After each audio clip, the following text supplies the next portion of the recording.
बाटला encounter में वो सलमान खुर्शीद मंत्री बोलते हैं कि सोनिया जी को रात भर नींद नहीं आई, रोती नहीं। कौन था बाटला इनकाउंटर में? टेररिस्ट थे जो एनकाउंटर में मारे गए। हमारा एक शर्मा करके एक पुलिस का अधिकारी है, वो उस एनकाउंटर में उसकी डेथ हो गई, उसको टेररिस्टों ने मार दिया। दिग्विजय सिंह उनको श्रद्धांजलि देने चले गए और हमारे पुलिस के ऑफिसर की चिंता नहीं हुई। ये भारत जोड़ेंगे, इनको क्या कहना है इन बातों पर? और बाटला एनकाउंटर में जो टेररिस्ट पकड़े गए उनके ऊपर केस हुआ और सज़ा सुनाई गई। तो ये लोग जो और इतने बेशर्मी से ये सब चीज़ें करते हैं देश के खिलाफ। सर्जिकल स्ट्राइक हुई, तुम आर्मी से प्रूफ मांग रहे हो? ऐसे देश चलता है? इस तरीके से तुमने देश चलाया है। राजीव गांधी फाउंडेशन के लिए तुम चाइना से पैसे लेते हो, चाइना की कम्युनिस्ट पार्टी देती है पैसा। ये देश को जोड़ेंगे? तो ये प्रायश्चित पे निकले हैं, तोड़ने वाले गैंग के साथ खड़े होने वाले हैं, ये टुकड़े टुकड़े गैंग के साथ खड़े होने वाले हैं। पहले देश से माफ़ी मांगे ये, तब ये जोड़ने की बात करें। और ठीक है, कोई किसी परिवार से आता है इसलिए उसको कोई हर एक चीज़ पर कोई एडवर्टाइज करने की का तरीका डेवलप किया जा सकता हो, लेकिन कभी भी सच्चाई छुप नहीं सकती है और जनता तक पहुंचाना मेरी आदत है, वो हम पूरी अच्छी तरीके से करते हैं। आप कह रहे हैं सच्चाई छिप नहीं सकती है, लेकिन अब बीते कुछ समय से एक चर्चा तो हुई है, वो हुई है गैर गांधी अध्यक्ष चुन लिया गया। इलेक्शन की बात पार्टी ने की, इलेक्शन के माध्यम से चुना गया। आपको लगता है वो जो एक परिवारवाद का मुद्दा आपके पास था वो अब आपके हाथ से जा चुका है? सबसे पहली बात तो ये कि आप क्रेडिट दीजिए तो बीजेपी को दीजिए, जिसने परिवारवाद वंशवाद इतना कहा कि इतने सालों बाद कोई अध्यक्ष तो आया उनका बिना परिवार का। अच्छी बात है, इंटरनल मैटर उनकी, वो उसमें से निकले हैं, बहुत अच्छी बात है। लेकिन आप देखिए ना कि रियली किसके पास है ताकत, किसके पास रहेगी? वो किससे पूछने वाले हैं? तो वो तो परिवार के पास ही है। स्टीयरिंग कमेटी, अब देखिए ना, पता ही नहीं चलता ये CWC से स्टीयरिंग कमेटी क्यों बन गई, संविधान में परिवर्तन किया, क्या किया, ये इनके इंटरनल मैटर है। लेकिन ये पता नहीं चलता। उसमें 3 मेंबर एक ही परिवार से हैं, तो क्या है इसका अर्थ? इसका अर्थ क्या? यही तो हम बोलते हैं, एक चेयरमैन, एक पार्लियामेंट्री बोर्ड का सदस्य, एक इसका सदस्य, एक उसका सदस्य, एक जनरल सेक्रेटरी, ऐसे ही तो परिवार चलती है। यही तो परिवार की पार्टी होती है।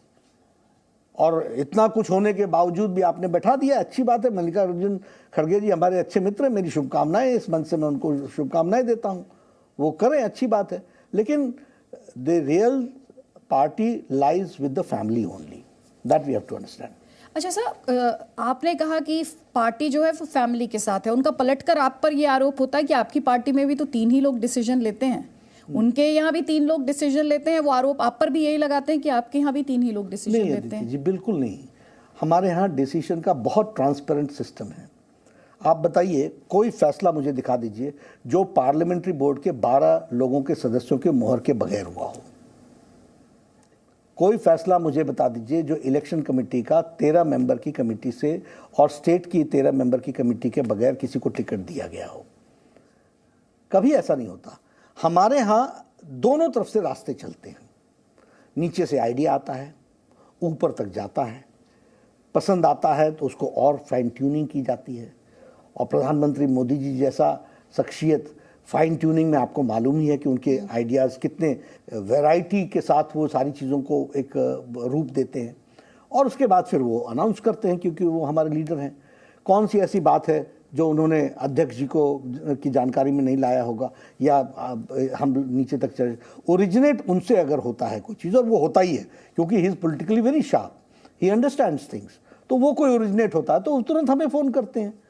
मैं फिर नीचे उसको लोगों के बीच में डालता हूँ, फिर लोगों से उसका रिस्पांस लेता हूँ, फिर लोगों के रिस्पांस को लेकर के फिर हम पार्लियामेंट्री बोर्ड के सदस्यों से चर्चा करता हूँ, सबको बताता हूँ, राजनाथ जी को बताता हूँ कि इन 15 लोगों से मैंने बात की है, इन लोगों का ये मत बन रहा है, आपका क्या कहना है। मैं पूछता हूँ अपने इकबाल सिंह लालपुराई से कि आपका क्या कहना है। मैं पूछता हूँ अपने सर्वानंद सोनोवाल जी से कि आपका इस पर क्या कहना है। मैं पूछता हूँ अन्य अपने साथियों से कि इस पर आपका क्या कहना है। सबकी बातों को लेकर के फिर उसके बाद, और देखिए खूबसूरती देखिए कि पार्टी का मैटर होता है तो वो अनाउंसमेंट राष्ट्रीय अध्यक्ष ही करता है, सरकार का मामला होता है वो प्रधानमंत्री जी ही करते हैं। इसलिए we have a very scientific system. कोई इशू आप उठा करके देख लीजिए, वो नीचे तक जाता है, हर एक चीज़ों के बारे में चर्चा होती है। और हम जब कोई मान लीजिए कोई प्रिंसिपल स्टैंड डिस्कस होकर के डिसाइड हो गया, तो चीफ मिनिस्टर्स को भी अगर उसके बारे में जानकारी देनी होती है तो प्रधानमंत्री जी खुद देते हैं कि this has been decided and we have to follow. और मैं अध्यक्ष को बोलता हूँ, प्रदेश अध्यक्षों को मैं बोलता हूँ कि भाई इस मामले में we have decided this, so please see to it that there should be no ambiguity. तो ये हमारा काम है। लेकिन हमारे यहाँ डेमोक्रेटिकली सारी चीज़ों को तय करके करते हैं। और इसमें भी कोई दो राय नहीं है कि इतनी बड़ी पार्टी को, स्ट्रक्चर को स्मूथ चलना है तो सिस्टम्स में चलना पड़ेगा। किस लेवल के लिए किसके साथ कितनी चर्चा होनी है। बहुत सी चर्चाएं ऐसी होती हैं जो बूथ लेवल तक जाती हैं, बहुत सी चर्चाएं होती हैं जो डिस्ट्रिक्ट लेवल तक जाती हैं, बहुत सी चर्चाएं होती हैं जो स्टेट लेवल तक जाती हैं, बहुत सी चर्चा होती है जो सेंट्रल लेवल पे ही तय हो जाता है, डायरेक्शन चला जाता है। भाई इस मामले में देख लीजिएगा, one should not remain ambiguous, हो जाता है। ये सवाल इंपॉर्टेंट था क्योंकि सवाल कई बार उठाया गया है। तो ये जो अभी आपने जवाब दिया और डिटेल में एक्सप्लेन किया, इससे जाहिर तौर पर जो हमारे दर्शक हैं उन्हें एक डीपर अंडरस्टैंडिंग आपकी पार्टी की फंक्शनिंग में मिली हो। आई एम ग्रेटफुल आपने हमको दिया। लेकिन ये जो आरोप लगाने वाले लोग हैं ना कांग्रेस पार्टी के, ये कुछ स्टडी नहीं करते हैं, ये कुछ इनके ध्यान में ही नहीं आता है। परिवार सेवा से बाहर निकले तब तो जनता सेवा करेंगे। और मैं ऐसे ही नहीं बोल देता हूं कि 45 साल लगेंगे, 45 साल की तपस्या करेंगे तब बीजेपी के कोई नजदीक पहुंचेगा। मेरे पास इसके स्ट्रक्चर्ड रीजंस हैं। आपने कैंप लगाए, आपके कैंपों का क्या नतीजा निकला जरा मेरे को समझाइए। क्योंकि मैंने उनसे पूछा भाई कैंप में गए थे तो आधे तो रात को ही आ गए, वो तो रहे ही नहीं। तो हमको तो समझ में आता है ना कि ये CAMP के सी के नजदीक भी नहीं है। तो ये क्या देश बदलेंगे, ये क्या प्रदेश बदलेंगे। जो डिस्कशन करने जाता है, मैं किसी की पॉलिटिकल पार्टी के बारे में चर्चा करूं उसकी ज़रूरत नहीं है, लेकिन मुझे समझ में आ जाता है कि इनकी पार्टी कैसे चल रही है और उसमें से मुझे क्या रणनीति बनानी है, ये मैं समझ लेता हूँ। ठीक है, तो आप रणनीति अपनी बना रहे हैं लेकिन जी न्यूज़ पर उस रणनीति का खुलासा कर नहीं रहे। एक और आरोप जो ऐसा नहीं कि जी किसी भी न्यूज़ चैनल में मैं नहीं करता हूँ, क्योंकि मैं हमेशा सबको बोलता हूँ कि ये पर्दे का विषय होता है। इसमें हमको, यही तो हमारी स्ट्रेंथ है, इसको हम कैसे छोड़ दें। तो ये सरप्राइज फैक्टर जैसे स्पोर्ट में रखा जाता है, स्पोर्ट्स में बात होती है, सरप्राइज फैक्टर भी, और दूसरा क्योंकि हम ये मानते हैं कि उनकी इंटेंशंस क्लियर नहीं है, उनके इंटेंशंस ठीक नहीं है, तो फिर उनको परास्त करने के लिए हम अपने इंटेंशंस क्यों बताएं। ठीक। अच्छा, राहुल गांधी ये कहते हैं कि उनकी थीम आप है, बीजेपी है, और वो एक आरोप बहुत, एक बार नहीं आपने कई हजारों बार सुना होगा, वो एक बात बोलते हैं कि बीजेपी और संघ जो है वो देश को तोड़ना है, और ये कांग्रेस पार्टी है, ग्रैंड ओल्ड पार्टी है जो देश को जोड़ने का काम कर सकते हैं। जो देश को तोड़ने का आरोप आपकी पार्टी पर है, उस पर आप क्या कहेंगे। इनके नाना भी कह के चले गए, पर नाना हुए जवाहरलाल नेहरू जी, तो वो भी कह के चले गए, तो मिसेस गांधी भी कह के चली गई, राजीव गांधी भी बोलते रहे, सोनिया जी भी इतने सालों से बोलती रही हैं, और अब उनका वारिस जो है वो भी इस बात को बोलेगा।